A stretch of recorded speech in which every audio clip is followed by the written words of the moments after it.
My name is Sal, and I'm going to talk about my MRSEC research on cell polarity at Brandeis University. So what is cell polarity? At a very basic level, it's a difference, whether it be in a cell's shape or its structure, and these differences are critical for how cells actually perform their functions. The shape of a neuron, for instance, allows you to receive signals from multiple inputs and propagate those signals throughout your body. Now, our work in the Goode lab focuses on budding yeast, which provide a fantastic model organism because they grow in a polarized fashion. Yeast require the cytoskeletal protein actin in order to maintain their polarity.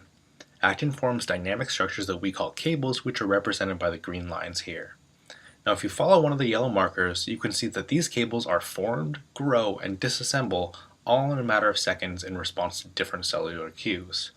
Simultaneously, these cables are serving as tracks for the movement of molecular motors represented by the red dots.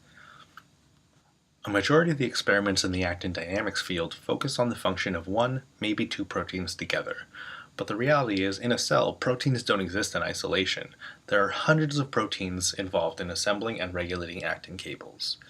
Now, in the Goode lab, the goal of our biologically inspired MRSEC research is to reconstitute actin cables in vitro in order to create a system where we can test the effects of proteins in combination to reveal novel emergent activities.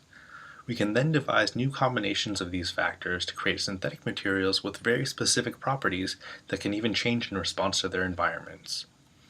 We can see that by attaching just one protein to a bead and adding a handful of other components, we can recreate a dynamic actin-based polymer that forms, grows, and disassembles.